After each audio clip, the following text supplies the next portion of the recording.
Hi, everybody. Welcome to Daring to Suck TV. My name is Keri-Anne Livingstone. I am the host of this show, and welcome to my Facebook page, or if you're in my Empathetic Badass group, welcome.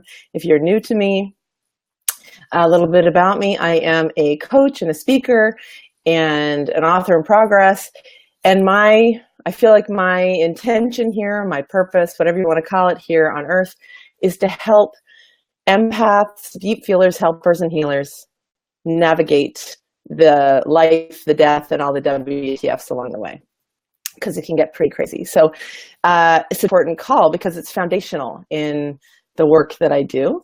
And please let me know that you're here and that you can hear me. I feel like I might be a little choppy.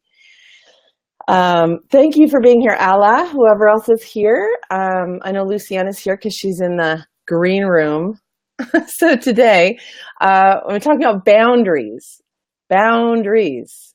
What they are, why they're important, all the WTFs that come up around creating them, and how, some of the hows. We're not going to be able to cover everything because it's quite a big topic, but I really want to explore it. The intention of this call is to, hi, Joelle, thank you for being here. I'm so excited. Because here's what I want. Before I bring this on, and by the way, so what I love about what I'm trying to create here is that it's not just about me sort of interviewing or bringing on people that are already coaches and doing this work in the world, but it's bringing in what I want to call real people, not that like into it or whatever. What I love is bringing in real people that are living it, and I don't know, there's a word for it, but it's just more authentic, I think is probably the word, and actually have those conversations. Yeah, I noticed my video is a little bit stuck. So hopefully that's not going to be a problem. I'm going to say like a little, I don't know, send out a bit of mojo to help the video not be so gross. Because it is a bit choppy, so I don't know. We need some good mojo, everybody. Because yeah, I would hate for this to be disruptive, for the video to be choppy or the audio to be choppy, because it's a really important topic. So first of all, actually, I'm just wondering how I want to do this. Boundaries. Anyway, what I was saying is I love having regular people, regular everyday people that are living and breathing life and walking their own purpose, and bringing this topic in because it just makes it feel that much more real. And the last time I did this with Carolyn, it was really a different vibe, totally. And that's what I really enjoyed it. So let's do this. So actually what I think I'm going to do is I'm going to bring in Lucienne. Everybody welcome her. And I'm going to ask her to tell her a little bit about herself. And she's, anyway, I'll just do that now. Before I talk too much about her. It's like talking about her while she's in the room. I'm here. Welcome, Lucienne. Am I pronouncing your name properly? Yes, Lucienne is it. Well, thank you so much for being here. Can you tell us a little bit about yourself? Anything you feel like you want to share, and actually where you're chiming in from? I'm calling in from the Netherlands, so from Europe. Yeah. And I like your work because it really resonates with me. Because I'm a high sensitive person, and I'm still working on actually seeing that as not a bad thing. So yeah, there's a lot of things that come along here that I can really relate to. I'm really glad you're here. So Lucienne and I don't know how we met. I think we might have met in Summer Innanen's group. Yeah, I think so, yes.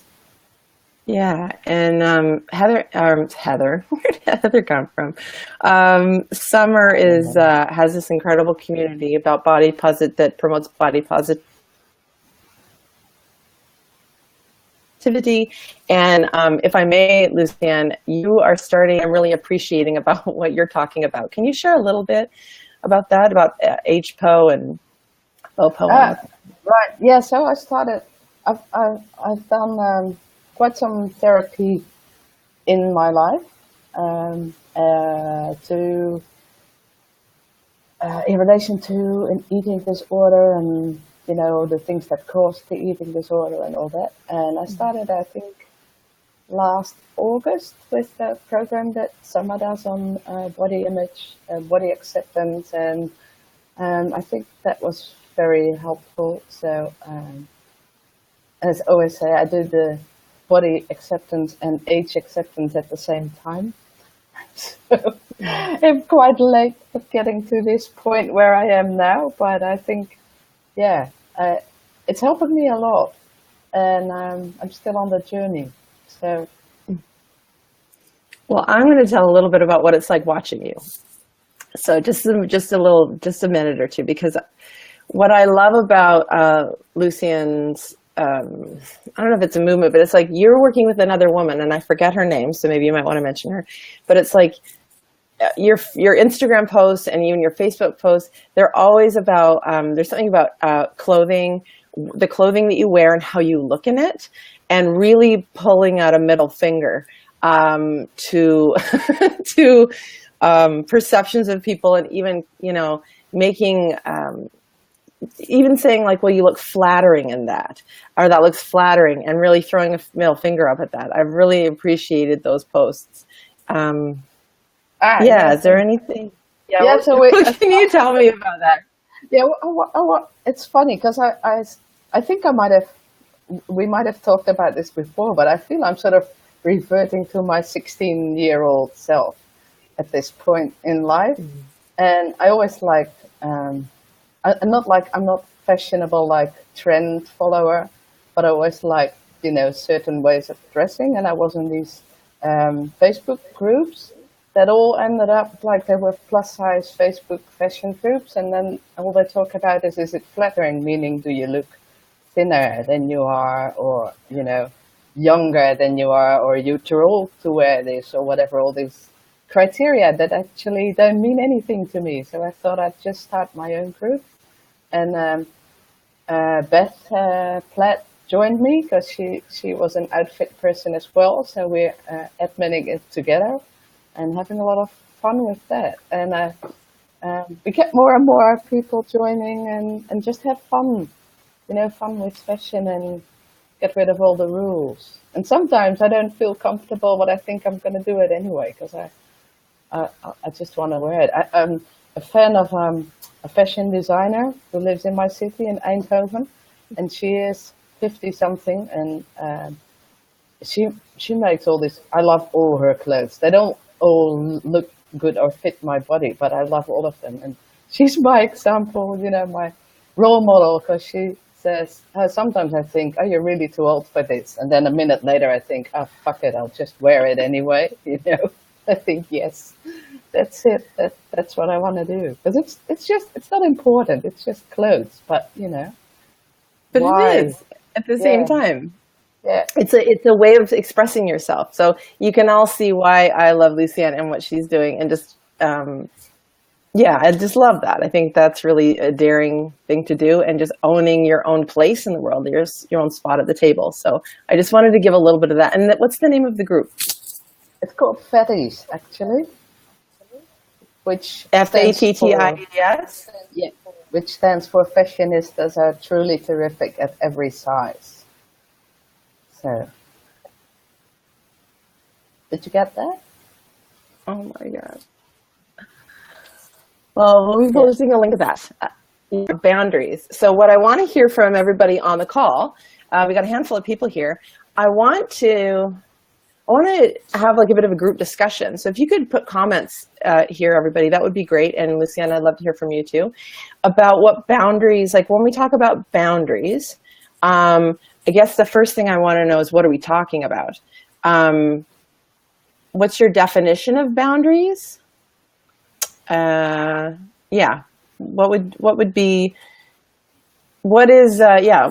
boundaries for you? Can I talk while we wait for the comments, or? Yeah, please. Yeah. We'll talk and then we'll shut up otherwise. But because I've been thinking about this this is a topic that I'm still working on a lot. And boundaries for me are like the things that make me feel right to me.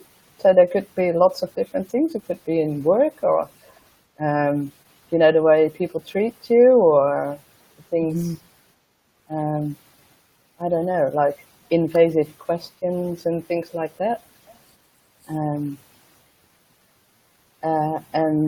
I find it very hard. I always find it very hard, and I've been thinking about it. So it would be really interesting to know if other people experience that as well.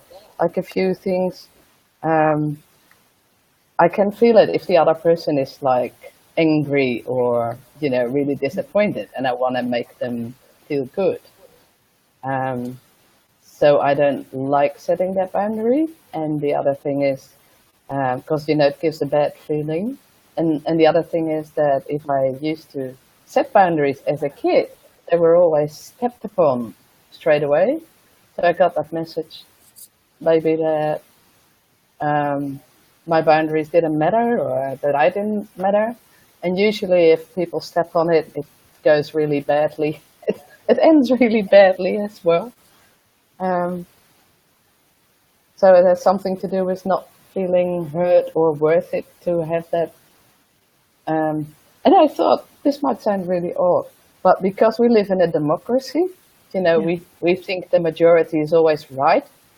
So if you're the one person, say, not even complaining, but saying, the light is bothering me, or it's so noisy, or I don't have enough space, or whatever. And then everyone is like, you're too sensitive, and don't be so fussy, and all that. And because they're the majority, that makes me doubt, like I'm wrong because I'm the minority, and it makes me doubt myself. Yeah.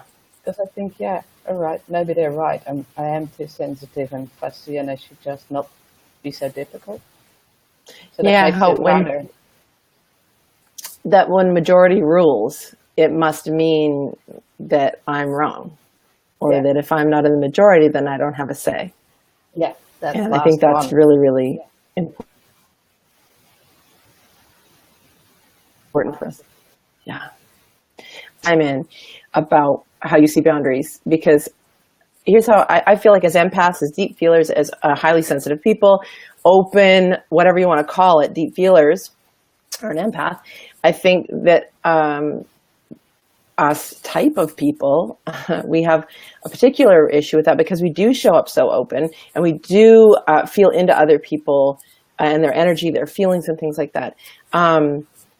I don't think it's our, so here's what I think. I don't think it's actually our natural state to put anything between, in some way, ourselves and others. Like when we're born, to me, there was just this naive feeling of like, I'm here to help, I'm here to show up, I'm here to like heal, or there was something. Now that when I look back at it, I really see that leaning in energy of like, of course, of course. And so, we came here to share. We came here to connect. We came here to, what happens is people, make it their impressions, and we're open to abuse. They don't reciprocate, and we don't learn how to support or nourish ourselves. And so it becomes just an outgoing door of like almost an assumption that, well, if I don't get anything back, well, I've got nothing else to do except for have this gift or have this inclination. Does that make sense? Yeah. It's almost like an innocent, by deducting, it's like, well, okay, so apparently people are this way in terms of giving it to me or giving something back to me. So I'll just keep doing this thing that I do. And then to me, it leaves a lot of us with empty shelves, with like no restocking system. Which it leads to things like burnout, resentment, shame, blame, and then, with some of us, shut down. Yeah. And to me, there's, so what do you want to say to that? I had a few burnouts really badly because it's at work as well. I'm very bad at the boundary setting and sticking to it, and you get the resentment, and shame and resentment is because it takes too long before you set the boundary, so you're already really irritated and, you know, annoyed and angry and whatever. So if you set the boundary, you don't do it like tactfully anymore. You know? Oh my God. Okay. So now you're talking about what I call the cornered animal syndrome. Yeah. Yeah. Which is like, so that's important to talk about, because I guess what I want to say, it's really hard to set a boundary when you're reacting. Like, in a way, I think it is. It's not that you can't. We can get into the how, you know, in a little bit, but it's really highlighting the oh gosh, what is it? It's like a whole mixture of things. It's really chaotic in that place of reactivity. Like when you've had an experience, or like you said, you've said it too late. So you're already holding that, like, I should have, I could have, I would have, maybe blame. You want to yeah. blame them for even, I don't want to do this. That's right. So is like, do one of these, which is like, you're making me, this is annoying. You said annoying and irritated. It's like, I'm irritated that I even have to address this. And the pointing was pointing at all the people that were making me have to deal with this shit. Yeah. Right? To have to see that I either didn't have a boundary or I wasn't enforcing one or whatever. And I just felt like I was being called out, but I don't think I was fully switched on either. I just felt super reactive. And then I would feel like a cornered animal, not knowing how to process any of that energy or emotion or how I interpreted it. And then we're just like these ticking time bombs. Yeah, I know. I usually have them. I'll start crying, which is not good. I think I had 2 crying sessions with my with the director of faculty, who is very much not into emotions at all. So it doesn't go down all that well. And it's not because I'm sad, it's just because I'm super frustrated and actually really pissed off. I'm so glad you said that, because I would have the same experience. When I had to finally learn that I actually believed for a long time that when I cried, it just proved that I was fundamentally broken. So I don't know if anybody can relate to this. Yeah. I used to think that, but now I think it's frustration. Right. It's like I don't feel heard or listened to, or I don't get the space. We're just communicating at a different level. You know, I'm into that emotional, practical, this is what's happening, and someone else is talking about rules, you know, or budget, or I don't know, something. Yeah, it's a completely different level. Yeah. And it's almost like that train's already left the station, and it's like, well, this is happening now. It's like, I'm crying and I'm at work, and everyone's interpreting this way. And I wish it really exacerbates the whole thing. And I've been there, several times. My story was quite simple in a way, but it was also from a place of complete depletion. Mm-hmm. So a little bit about that was where I had, growing up, I had learned from a very deep feeling woman, my mother, and she was so considerate and so loving and so giving to people that I just learned that was how it was. I would just learn that, well, that's what you do. It's like you give everything. And so for a while, I almost romanticized it, like almost like a windswept cover of a romance novel, which, by the way, also looks like a little bit of martyrdom. But I didn't know that what martyrdom was at the time, which was that I'm sacrificing everything because of this noble thing that I do, this noble way of being. All right. And that was so not what happened was... Sorry. What were you going to say? That's completely different from where I came from, but that's why I find it interesting. Sorry, I didn't want to interrupt you. No, I think it's helpful to know that we can each step in. Like, I think it's important the feelings are the same about the stepping over or not being valued or whatever, but how it shows up can be very different. And I'm really glad to open that up for people so that they're like, oh, not the same, but me too. Yeah. Right. And so for me, it was almost a series of, and this sounds harsh, but to almost say predators or abusers, people that I would take their hands. That's the gesture that I'm making, which is I'm taking their hand. Mm-hmm. I would take their hand because I would see the good. I think empaths in particular, I've said it in other broadcasts, whereas I'm really being informed that we are like the purest form of light.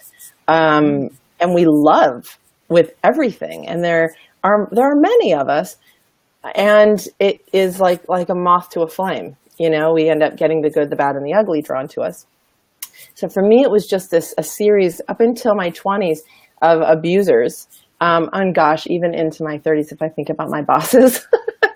But, you know, welcoming people in that, you know, I just saw the good. I would see the good in them. And then I would go on this experience. So it was in my mid-20s when I had been in a really emotionally abusive relationship with a man in the United Kingdom when I lived there. And, you know, he innocently, I don't think he totally knew what he was doing.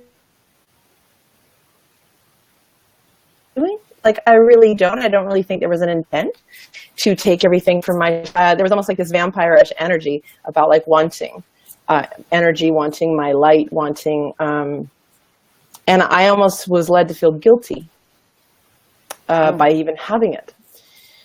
So I had to leave that relationship. I had nothing left, but it's amazing what we can do when we still have nothing. So I also want to, even when you have no boundaries, you can leave. It was drastic. I had to leave the country and come home. And the turning point was where I stopped but was to slow down and really look. Really tune in. Not only tune in to what my outside life was telling me, like who were the characters in my play, where I'm the starring role, but, you know, how am I engaging with them? What's going on? You know, where do things start to feel weird or not good? I mean, it was really simple, almost elementary level language. Yeah. And so what I did was I wrote down all the things that had happened that felt bad. I was like, this happened, that happened. And so for me, it was being compromised. I was continuously being compromised. And that word kept coming up. Look at where I was compromised there, compromised there, compromised there. And so I wanted to really change that. But slowing down and tuning in, first and foremost, to see it is like one of the most vulnerable acts I think we can actually do. Because it brings up a lot of stuff.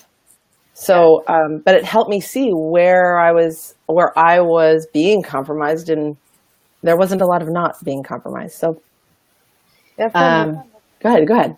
Yeah, I find that interesting because it started for me quite differently because I have grown up with having to deal with like earn the law kind of thing, and with narcissism, not mine, but someone else's. So I was just, I think, unconsciously trained in I need to make this person happy, which it's impossible. So, you know, there's those things, you need to do it or you're not worth it.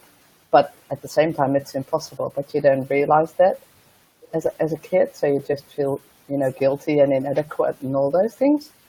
But what you say about relationships, I find interesting. I do recognize that because I actually had two like serious stalkers, one in high school and one in my 20s.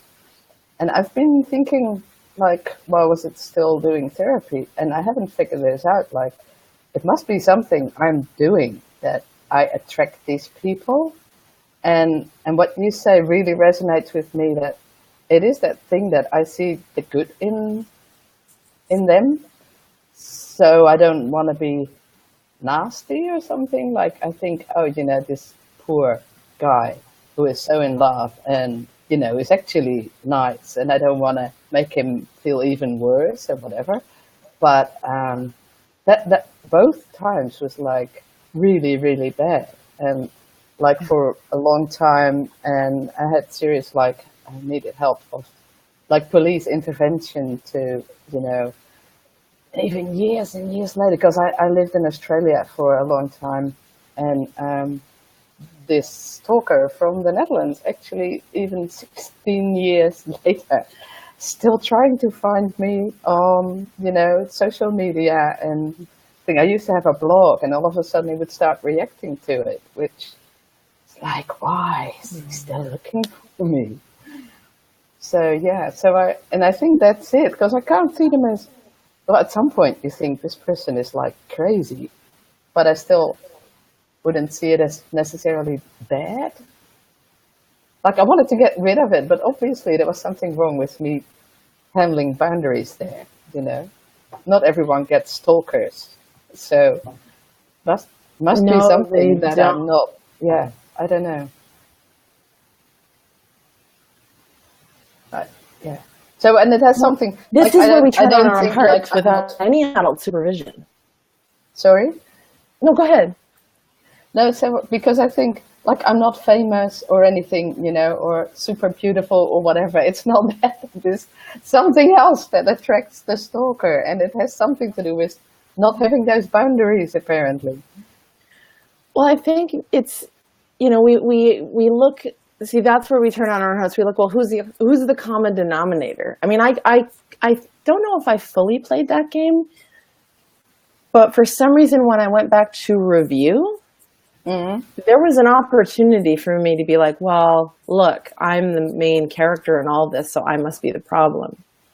I think there was some of that for sure, but I didn't hang out in it too long. I mean, actually, that's not totally true. I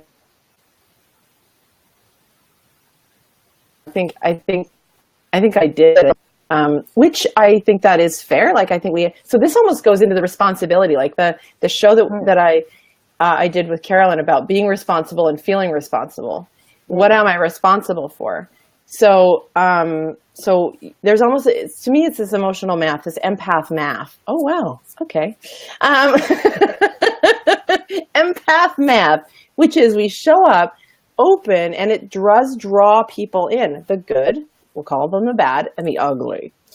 But the thing is, we only actually really even see the potential in everybody. And I don't want to be too blanket statement, but I think that there's more of a tendency when we're young to hold that for other people. Like, oh no, and then we would later on be like, oh, I should have known, or I could have known, or how could I be so naive, or how could have I said yes when I wanted to say no, all those things. And we can beat ourselves up. But yeah, there's almost a fundamental equation there about, of course, that's why it's a almost, what I want to say is a compliment, but it's not to be like, it doesn't feel like that. Right? Okay, that's why I don't want to say compliment, but it's got the vibe of it, like that it's a really good quality.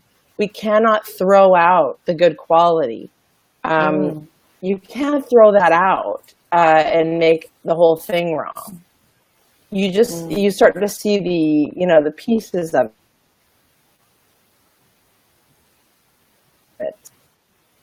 Our sister definitely pulled, and by the way, that was my relationship, that last relationship. He was not well. He suffered from depression, had, some narcissistic tendencies, almost a borderline personality, like, from one extreme to the other.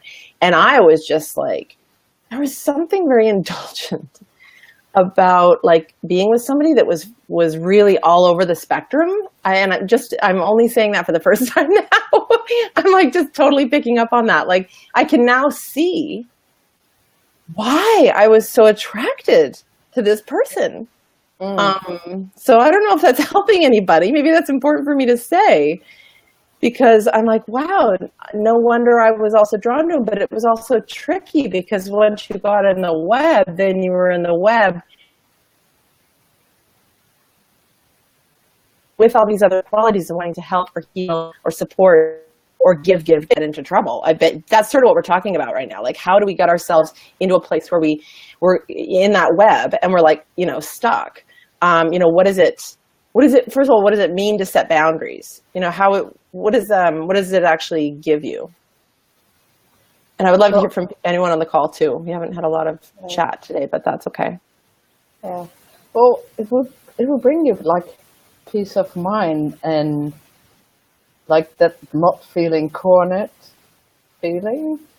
Because with the stalker, I know some people think it's like a romantic thing, but it's not. It's actually it's like more like bullying, and it really messes with your head and your whole life.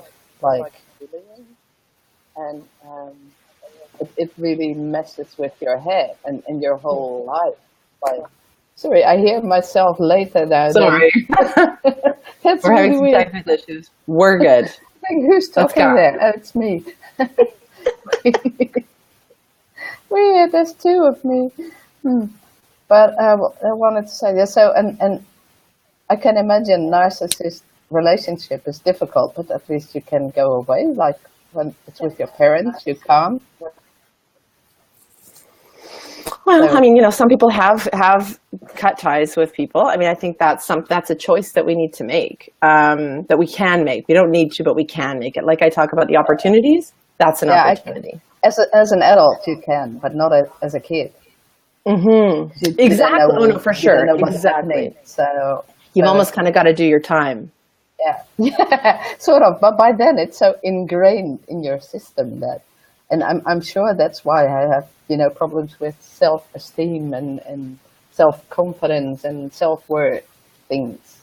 Mm-hmm. It has something to do with that. So that's why I think once I learn to work with the boundaries, that will actually help the other things as well. Mm-hmm. It sort of reinforces each other. You don't feel like worthy, but unconsciously probably worthy enough to set the boundaries.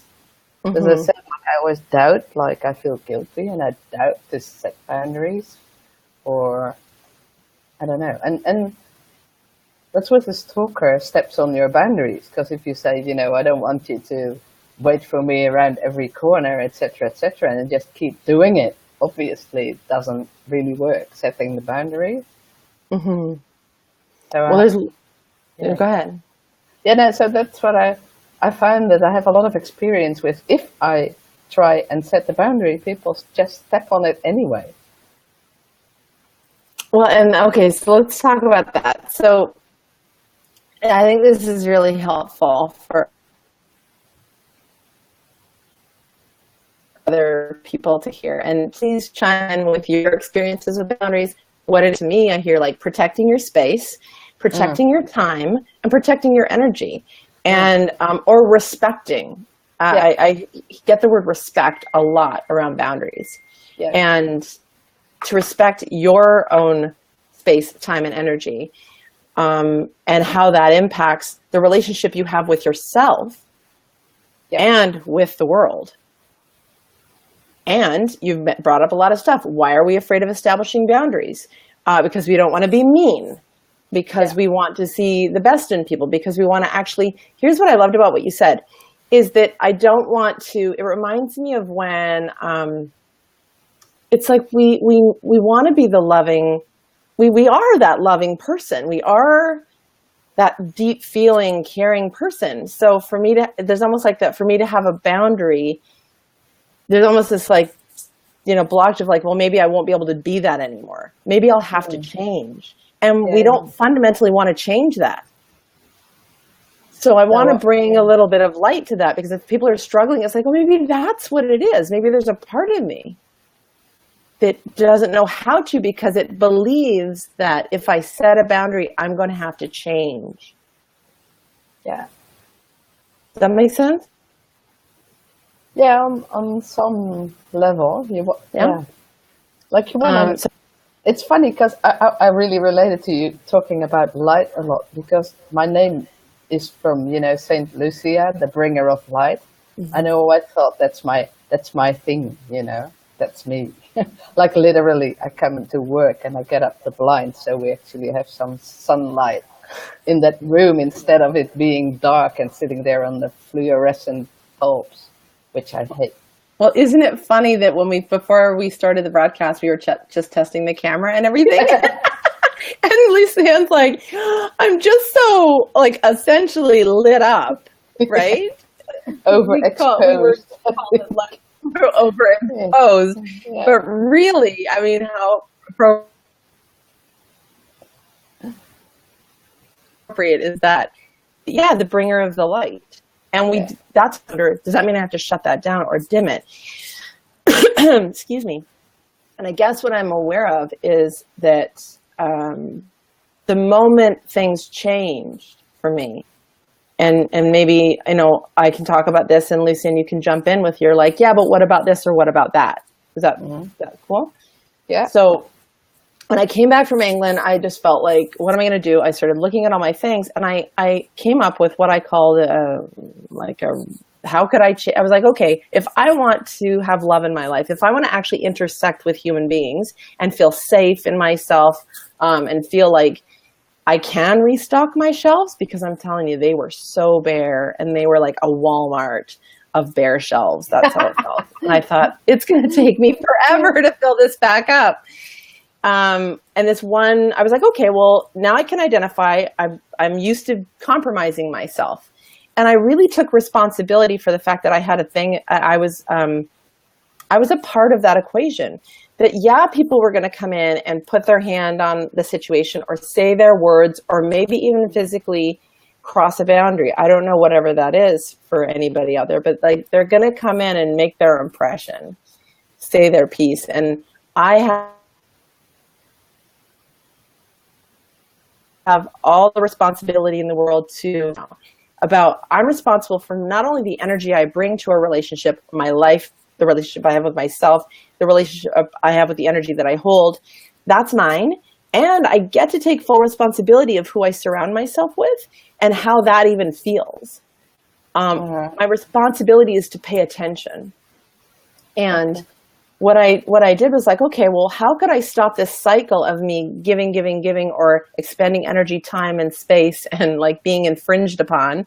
Because I didn't want to feel like a victim anymore. I didn't want to feel like what I'd seen growing up, that people did sort of, my mother or other deep feelers around me, they did seem exhausted all the time. And I was starting to notice similarities and just hurt feelings all the time. Frankly, it just made hurt feelings and victimhood, and nobody wants to be called a victim. But yet it feels like you're being victimized, right? Victimized of a crime, victimized of being stalked, victimized like your space and all your stuff being infringed upon. And so I was like, okay, I'm going to make a list of all the things I can change. And I couldn't think of one more after it, which was, anytime I feel compromised, I'll speak up. Yeah, that's hard.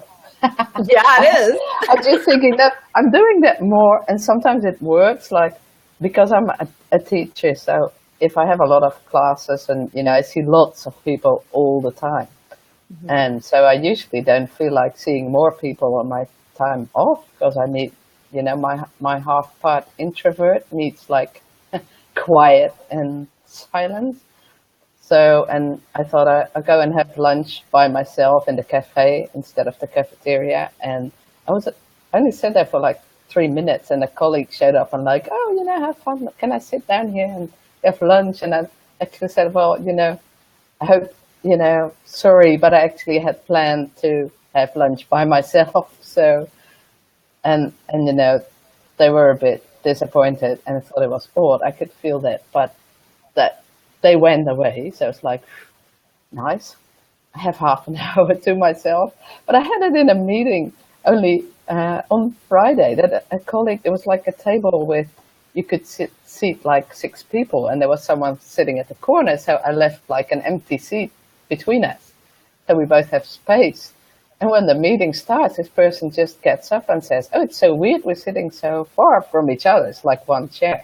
And sat down right next to me and said something like, "Or do you need your space?" You know? And I was like, yeah, actually, I mostly do. But, you know, but then it would be so rude saying, "Get up again and sit somewhere else." So I didn't. But I sat next to this person with this really wrong vibes for me. And, you know, for an hour and a half, it was like exhausting. So it's the thing, like, you can't say anything with that. It's too rude. So the word discernment kind of Discernment, what's that? comes up, because then now we're talking about being truthful and then being truthful growing up, because discernment is like being able to decide, deciding and choosing, being choosy about what I say, or like the choices, knowing that I do have choice, but and sometimes if you're not used to it, it's like, oh God, how would you? Because sometimes you can't see things coming, like you just can't. No. It's like in the moment. And this is so interesting to bring into it, but there's so much around forgiveness in this process of noticing boundaries, learning how to establish them, and doing them in real time or not real time. So there's so much to talk about this. There's so much. So this is a huge, huge cornerstone around helping empaths flip the switch about them being, you know, taken from or like depleted and all this sort of stuff, into a place where they are fortified and they are strong and they know and they fill up.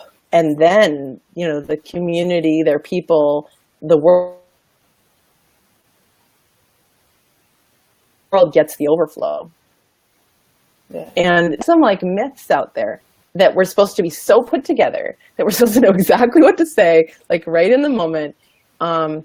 And then this whole idea of like, do I tell the truth? So there's a lot going on here. I don't want to muddy the waters too much, but discernment is to be like, okay, you know, you could have said this or you could have said that. Could is a lot friendlier than should, because it means you've got some choice. Like, he was already like sitting there, you know. It was like, okay, how dare she? Right? I did say like, yes, I usually need my space, but I think this is not going anywhere.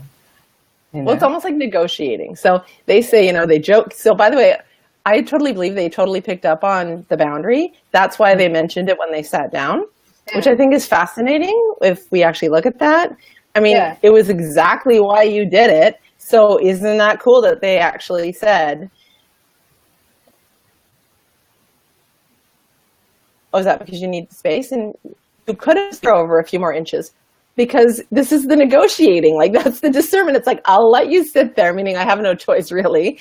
And it's not even but, it's like, and maybe I'll move over a few inches and maybe we'll joke about it. You know, maybe I'll make light of it and be like, anyway, like just to make it comfortable for myself.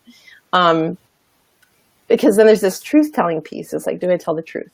And up until a certain point, I was told by one of my spiritual mentors, I was working with Chris Storkeys actually, and he helped me see that I'd been living this vow of telling the truth at all cost.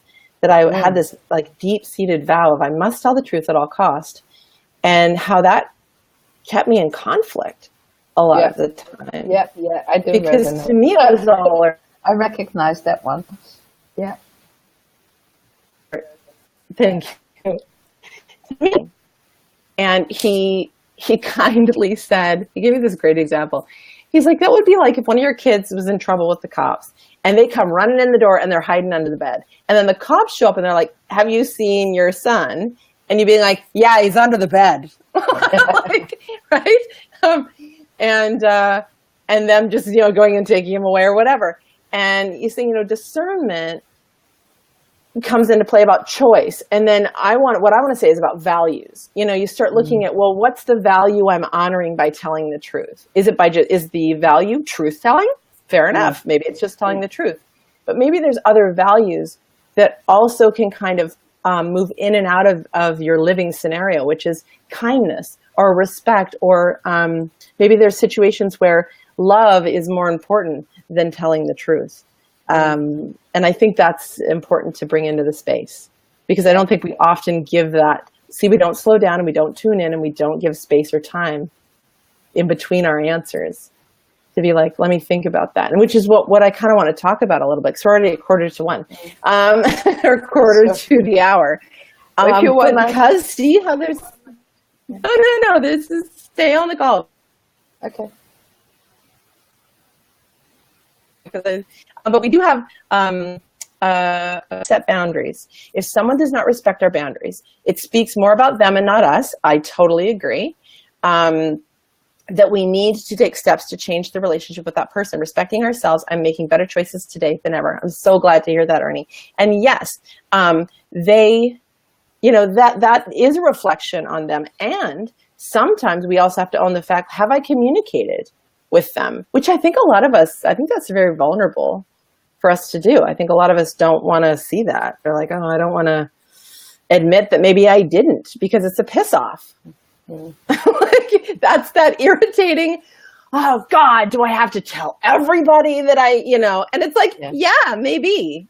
And that's the power. That's that's maybe the perceived burden of having to establish boundaries, or the burden of a boundary, is that, there's a vigilance or a responsibility to your space, your time, and your energy.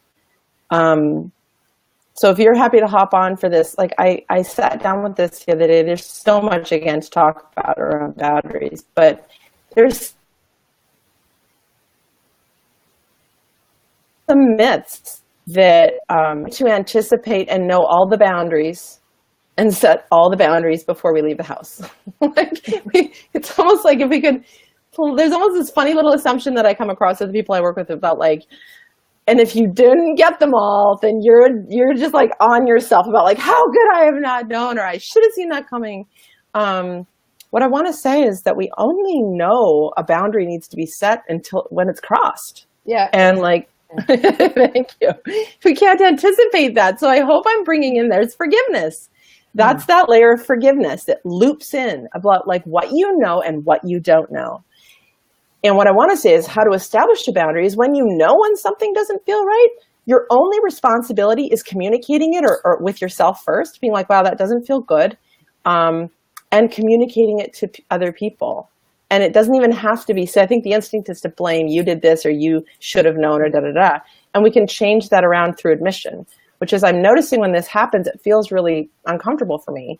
And can we brainstorm about other ways, like to do things differently or to be differently? So it's more fluid than I think we would like it to be. But over time, this is where we start retraining ourselves about what we like, what feels good, what we need, what we don't need. It's an ongoing, evolution, and it's always alive. So it does require a lot of attention and care. I think that the problem is also I think my coping strategy is then to avoid. Yeah. Thank you. That's quicker and easier. That's exactly right. So that's why I'm existing in this life, because that shuts down the very thing that we're here to do. When we start avoiding, because I lived this, I started avoiding people, places, things, conversations until my life, I was like living in the closet of my life, and the life was a mansion. And I was like, no, everybody's having a great time. Like I could hear everybody in the kitchen, but I'm good over here. Like there were moments where I felt like I have to avoid that person because I don't want to have a conflicting conversation, or like I don't know how to be with this truth, right? Yeah. Yeah. So thank you for saying that, because that's a crime to me against the soul, to be like, well, the only choice is to avoid. And I know that that's an innocent first place to go. And it's not, it's actually quite smart, I think, in the beginning. Yeah, by all means, avoid. And avoid, so here's what I would want to throw out there. What I did was I avoided, but I avoided with almost like purpose. I avoided with like, all right, I need some time and some space and some clarity for me to figure this out. How do I feel? What am I noticing? What words could I put around it? Does that make sense? Mm. Yeah, but yeah, it's often if you don't have time for that, or you get stuck in a sort of a loop, then I think yes, I avoid. It's just like, oh, I'll work at home and not deal with this thing. So this is great because I think there's two ways. I think we're jumping ahead of it, but I think what you're saying is like, you can create boundaries in the moment. And to me, that's a masterful thing to do. Like, I think we can create boundaries in the moment consciously, I think was what we're talking about. Yeah. Or we can create boundaries after or in between episodes or incidents. Yeah. And so what I did was, I'll just give you an example, and there's so many ways of doing this. But when I said, every time I'll speak up, I could have just left it there. Okay. I could have been like, wow, that was really profound. I've got it all figured out. I've got a plan, and that's it. But part of me knew more. And it was like, no. You're going to leave this bedroom and you're going to go out into the world and something's going to happen. And we need more than that. We need more than you're just going to speak up. I mean, how perfect does that sound? Oh, it's going to be so easy, because the first thing you said was that it's the hardest thing to do is to actually speak up. Yeah. And I knew myself enough, excuse me, pardon me, that I was going to get swept up by the next wave of someone else's needs, of someone else's energy, of someone else's, the powerful people, the people that kind of had their feet, or they had their back foot planted. And if I didn't have my back foot planted, how was I going to survive or navigate out there? And so I came up with a very simple phrase. I was like, okay, what do I do when I'm prepared? And what do I do when I'm not prepared? Okay. And when I was prepared, I would say, when I felt, because I had to ask myself, how does it feel when I feel compromised? And man, I knew that feeling so well by that point. I could feel it in my stomach. I would get nervous. I'd get hot. I'd want to cry. That was, I get hot in the face.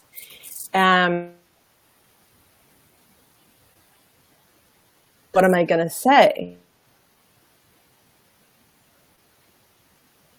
So that's not okay. And it sounded really silly at first. It kind of made me laugh. I was like, well, that's stupid. People are going to see what? And I was like, okay, play it out. I say, somebody says something in a room, or they offend me. That would be the worst scenario. That they offend me, or if it's really they're on me on something, or and it's that's not okay. And I was like, okay, I'll say, what do you mean what's not okay? Gosh, you're so sensitive. And if I knew the answer, I would be like, well, I'll just say what I think, that what you said hurt me or bothered me or whatever. The other one was, I don't know. Okay. I don't know why yet, but give me time. I'll figure it out, was what I said. And if you're interested, I'll let you know.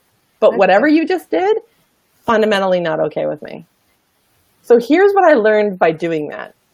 I didn't have to do it a lot because once I started doing it, people started changing the way they behaved around me, because they didn't want the conflict. They didn't want to be called out. They didn't want to be held accountable for their actions. So they all of a sudden energetically knew, I can't behave like that around Keri-Anne. I can't say stuff like that around Keri-Anne, because she'll call me out. And guess what? She doesn't even call me out with a point, which I think was also really foreign to people. Was that's okay, does that make sense? It's an interesting strategy. Because sounds like something to try. Well, it's simple, and I needed simple. And so I would say, I don't know, but I'm going to figure it out. I need time to process stuff, but something in my gut says something happened. Guess what is what I would say. It could be 100% me. And thank you, and I'll figure it out, but I'll let you know if you're interested. But maybe there's something for me to offer you. I don't know. But I'm going to go find out. But in the meantime, stop that. Or I'll have to go, or maybe I'll have to leave or something. And I don't want to. It was total admission. I don't really want to go. I like you. We normally get along, but that wasn't cool. So you can kind of play from a really admissive place, which doesn't sound threatening. It doesn't sound like blame. And it has something sit in the room of then they're going to be like, I wonder what it was. I wonder. Yeah. without them feeling like I got to defend myself. Yeah. Or whatever. And it's not it's supposed to be interrupting. Disruptive is the word. So we've got some comments here. Thank you for being here, Kate. She's saying there's an art to truth telling. Also, you don't get rewarded in the end if you are giving when there's taking and when, also when you, I need to reread this. Apparently my brain is fried. There's an art to truth telling.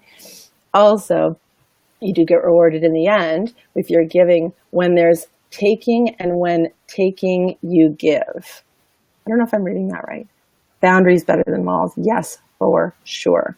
Yeah, I believe that I totally agree that there's an art to it. There's an art and a science, I think is also what you're saying, is that when you do it, there's an automatic reaction. There's a response. It's almost like a consequence, but consequence isn't good or bad. It's the result, right? Mm-hmm. So from our truth telling, from a place of admission, is really non-threatening. Wow, there's a mouthful. Simple, but it's actually really non-threatening. It can be if we hold it that way and just be like, wow, you're trying to do your thing, I'm trying to do mine, but here, look what happens when we combine. Yeah. Difficult. Like our energies. I don't know. It is difficult, but I don't think, can you imagine if it doesn't make sense for us not to have those conflicts? Because where's the growth? Yeah, sometimes it works. Like I have a colleague used to get, like he's a type of person, like an older man, and you have a lot of older men who really think they got it all together, and they always have these really long-winded explanations type of thing, whatever it is about. And I used to get really annoyed with him, and he would say things like, oh, if we have time, I'll explain it to you later, kind of really condescending. And actually managed to we had to do a project together, and I didn't want to do it, but at some point I was like, okay, well, we can do this together, and we'll be a great team. So because you can be really long-winded, and I saw him getting a bit defensive, and I said, and I'm usually too short, like too straight to the point. So I reckon between us, we'll do it just right, this presentation at work. And then he sort of, chose to see the fun in that, and even made a joke about it while we did, because we had to do this presentation for all my colleagues. So asked like, okay, was that too long kind of thing? I was like, no, that's perfect. You did really well, So sometimes that works with the boundary, but I think I wait too long and then get to the aggressive bit, just because you said that really well, the cornered animal thing. Mm-hmm. So, and I was just like, don't ask me anything. I don't want to hear anyone else, like when I'm a student or a colleague, like, oh, can I just ask you one question? I was like, no questions. I don't want to hear any questions. None. Well, this is a place thank you, because that's what happens when we don't police or we don't monitor our energy or how we feel. We don't check in. If we don't do that frequently and take full responsibility for what we're saying yes and no to, you bet we're just sore and raw, and we feel put upon, and we feel react for basically pulling the scab off the wound. They get all the good stuff, meaning it's not so great. They get all the bad energy, and then we end up making a terrible impression. And then we end up feeling, the cycle goes back, and then we get to feel bad about ourselves, and like you can see how it goes. Yeah. So this is where that slowing down and tuning in and taking full responsibility for your situation, for you being the main star of the play, how you're conducting yourself, how you're interacting, how you're participating with your life, and admitting it, being like, okay, here's what I tend to do, not from a place of blame. Here's what I tend to do. Here are my tendencies, right? Because there's this, the word tolerate is all over boundaries. Here's a question for any. everybody on the calls, like if you want to look at a list, but as I was saying, there's places to set boundaries up, which is in the moment, which is, I think, an amazing thing to do if you're like really on it, but you don't actually have to even be on it to create the boundary. I had a client once that said she was in a meeting and she was like a minute late or something, and her boss was a cornered animal. Her boss was a total cornered animal, and she was like the straw that broke the camel's back, and she was like making all these passive aggressive comments about, well, thank God you're here and now we can finally start. And she wasn't even really late. Like there was a lot of her boss or supervisor projecting her energy, her shit onto this one woman. And she had no idea she was creating a boundary when she did it. She was just telling me a story, and she said, so I said to her, can you explain like how I'm like really disruptive to this? Like she used the woman's words and said, can you help me understand what you mean? It sounds like, she said, it sounds like you're blaming me for like something. Oh, and the woman was like, no, that's fine. You know, like just completely backed off. And it was a really turning point for my client, because she said it was so interesting. Everything changed in the room. Like she loosened up. She was like, no, I'm sorry. And her boss started admitting to the whole room, no, sorry, you guys, I'm just a little tense. This happened and this happened and this happened. And she just became this sort of overflowing fountain of like, here's where I'm at. And then began again from a place that was totally different. Yeah, and I said, well, welcome to creating a boundary. And my client said, is that what I did? Yeah. I was like, yes. Oh my God, is that all? And I said, yeah, you just simply said, listen, that's not okay. She didn't have to say that's not okay. She's like, can you help me understand where you're coming from? Because we'll just tolerate, there it is, we'll tolerate certain behaviors because we want to be kind, we want to be polite, and we want to be, don't rock the boat. However, sometimes that supervisor or manager of hers, that was such a gift she gave her manager, but if she hadn't, like, it would have spilled over and it would have continued. But she had that opportunity and her supervisor took it and was like, oh, I see that I'm being an asshole. And so, And the meeting went on, and it was actually a very productive meeting or whatever. But so that becomes such a beautiful representation of like your honesty is needed, or your curiosity, or even those questions. And yeah, you're setting a really good boundary right there to say, hey, by the way, I don't accept what you're saying. And I'm going to mirror it back to you and show you how it. Conversation about it. Yeah, but it's not easy. I think it really challenges that nature. Yeah. Right. And your feeling of self-worth, and yeah. Especially when you're holding a lot of doubt around it from childhood stuff, from your whole experience. So there's got to be a lot of forgiveness in this process. And I really love where we stepped into this, because it's really in that beginning place.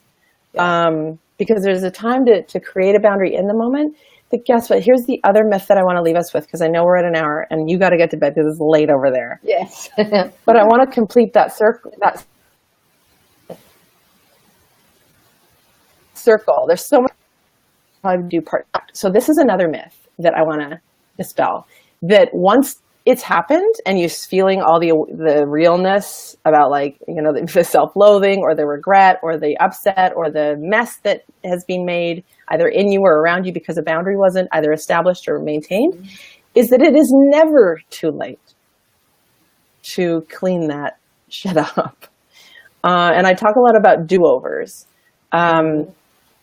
If I haven't responded in the moment and I tolerate some stuff and I let it go, and then the more you become aware of it, it becomes harder, because you're seeing it and like in a really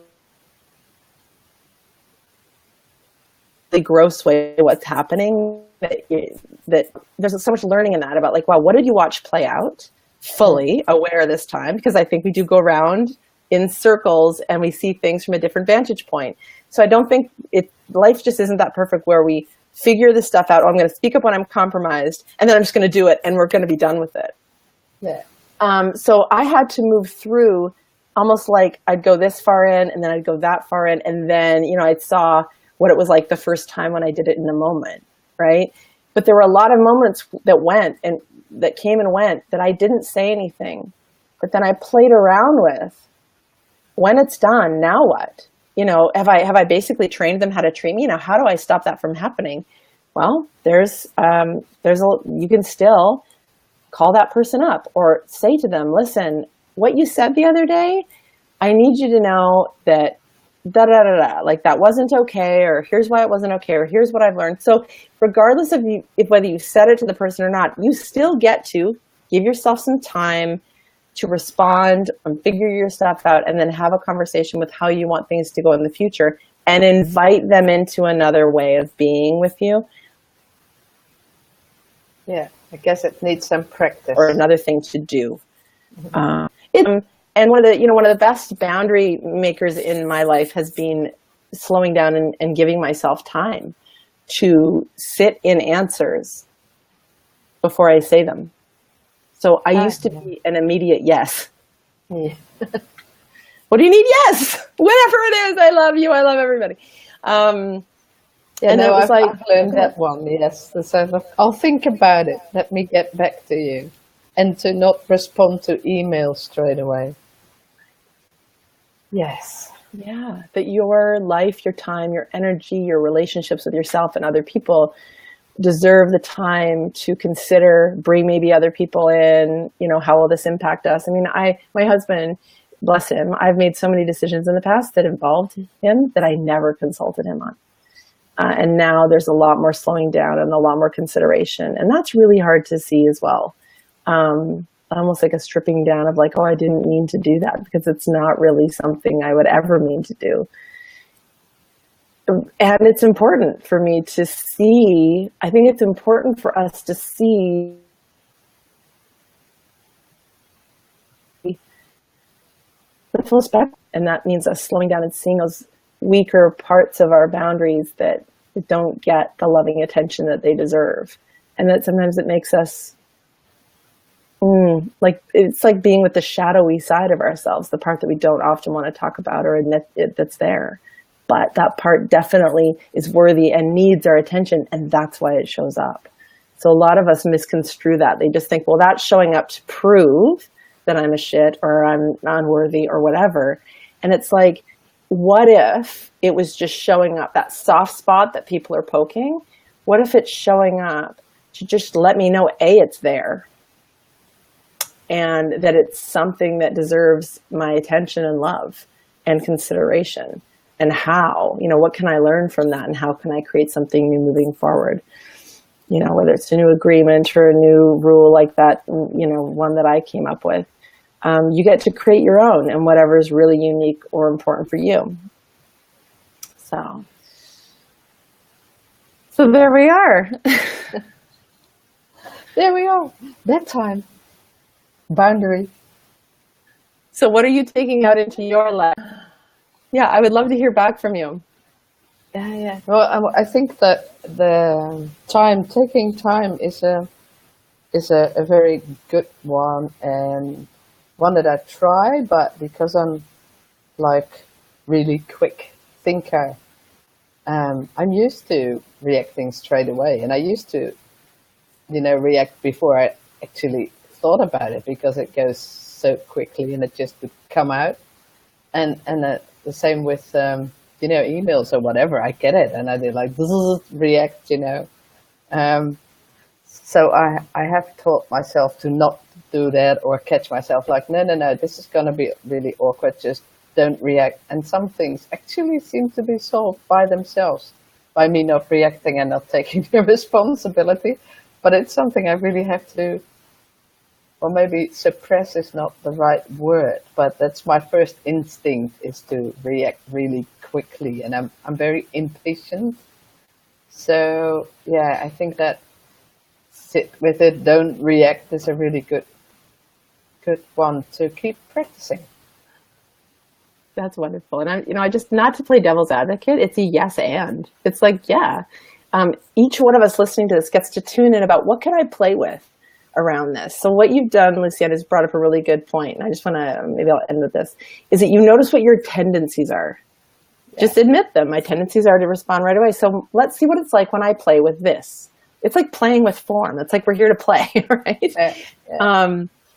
And because there's some people that are like, oh, sometimes I don't even respond and I just stay quiet all the time and I don't say anything, and then I stew and then I feel bad and I feel confused and then I just don't want to even engage at all. And then we enter this like shut down,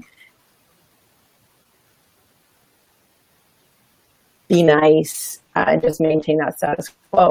That's very suggestive, especially when I say it's my husband.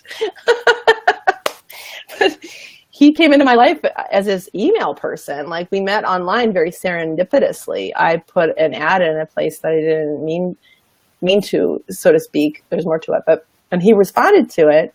And I was like, oh, what have I done? I didn't know what I've done. And why would I, maybe I'll talk to you, maybe I won't. And he made a joke, and I didn't know it was a joke. He was like, oh, you're like this go for a dog's body secretary. He was an Australian, so say no more. Love you, Aussies. I ended up marrying him. But in the moment, after that abusive relationship, after 2 years of trying to heal, to try and restock my shelves, I sort of opened myself up to the world, and I ended up having this exchange with this person that was like completely infringing all my stuff. And he was like making fun of whatever. And I just felt like in the moment, I didn't even think, which was so not like me. And I was like, oh, yeah? And I just let him have it. And I was like, you SOB. And this and that. And don't forget your bug protector.